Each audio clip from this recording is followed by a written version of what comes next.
Everyone, welcome back to my Joyce blog. কেমন আছো তোমরা সবাই? আই হোপ অনেক বেশি ভালো আছো। আমিও ভালো আছি। তো তোমাদের জন্য আজকে অনেক ইন্টারেস্টিং একটা ব্লগ নিয়ে এসেছি। হয়তো বা তোমাদের অনেকের কাছে ইন্টারেস্টিং লাগবে, আর যাদের কাছে লাগবে না তারা ইগনোর প্লিজ। তো যাই হোক, আজকে অনেক সুন্দর একটা ওয়েদার, অনেক সুন্দর, যে ওয়েদারে মানে বাড়িতে থাকা যায় না, বাড়ি থেকে বের হতে মন চায়। তো এখন আমরা চলে আসছি এটা হাইওয়েতে। এত সুন্দর একটা রোড এখানে, মানে এত সুন্দর একটা রাস্তা, মানে রাস্তা শেষ হয়ে যাবে বাট তোমার ঘোরা শেষ হবে না। এত সুন্দর রোডটা দেখো আর তোমরা ভিউগুলো এনজয় করো।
সো গাইস, এখন আমরা দাঁড়িয়ে পড়লাম ভুট্টা দেখে। আমাদের তো ভুট্টা খেতে মানে অনেক বেশি ভালো লাগে, আর এই ওয়েদারের সাথে ভুট্টা মানে জাস্ট ওয়াও। তো আমাকে দেখো কতটা পাগল লাগছে, কারণ আমার চুলগুলো অনেক এলোমেলো হয়ে গেছে। মানে তুমি যখন স্কুটিতে ঘুরবা বা বাইকে ঘুরবা, চুলগুলো এত উড়বে, একদম খুব বাজে হয়ে যাবে। তো চুলগুলো উড়ে আমার একদম পুরো নষ্ট হয়ে গেছে। তো এখানে আমাদের ভুট্টাটা হয়ে গেছে রেডি। এত বেশি মজা ছিল, আর লেবু দিয়ে দিয়েছিল, লবণ দিয়েছিল, অনেক বেশি মজা ছিল, অনেক ইয়ামি ছিল। আমরা দুজনে দুইটা খেয়েছি অনেক, আর বাড়ির জন্য নিয়ে গেছিলাম। তো দেখো শানও দেখাচ্ছে কত বেশি মজা। আর এই ওয়েদারের সাথে তো অনেক অনেক ভালো লাগতেছিল খেতে হাইওয়ের উপরে দাঁড়িয়ে। তোমরা যারা যেতে চাও এখানে যে একবার প্লিজ ভুট্টা ট্রাই করতে পারো।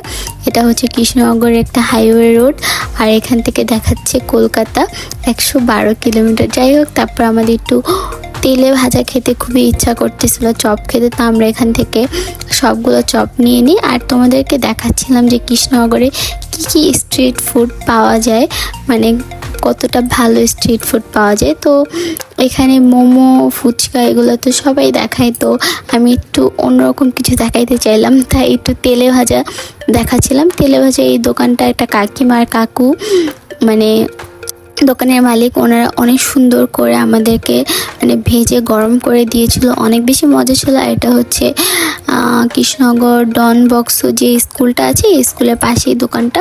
তারপরে এখানে আরেকটা দিদির দোকান, মোমোর দোকান দেখতে পেলাম। দিদিটা হয়তো বা নতুন একটা মোমোর দোকান দিয়েছে, তাই চলে আসলাম মোমো খেতে। আর এখানে দুইটা কিউট বাচ্চা খেলা করছিল, আমার দেখে খুবই ভালো লাগছিল। আর এই মোমোর দোকানে তোমরা চিকেন মোমো বলো, তারপর ভেজ, তারপরে পনির মোমো সবই 35 রুপিসে পেয়ে যাবা। আর দেখো এই বাচ্চাটা কি কিউট ছিল, এত কিউট ছিল, আমাকে কোলে নিতে ইচ্ছা করতেছিল। তারপর এখানে মোমোটা চলে আসে, মোমোটা খেতে এভারেস্ট ছিল, মানে মজা ছিল, এত খারাপও ছিল না, এত বেশি আহামরি কিছু ছিল না। বাট দিদিটা যেহেতু নতুন ওপেন করেছে, তো তোমরা যেয়ে একবার ট্রাই করতে পারো। এখানে মোমো অনেক বেশি ভালো লাগবে। তারপর লাস্ট আমাদের চা খেতে খুব ইচ্ছা করতেছিল, তো এখানে আমরা চা খেতে চলে আসি। তো আজকের ব্লগটা এই অবধি। আমার ভিডিও দেখে তোমাদের কিছু ভালো লেগে থাকলে ভিডিওতে একটা লাইক করে দিও, আর চ্যানেল সাবস্ক্রাইব করতে একদম ভুলো না। Thank you for watching. Ta-ta, good night. তোমাদের সাথে আবারও দেখা হবে নতুন একটা ব্লগে। ভালো থেকো তোমরা সবাই।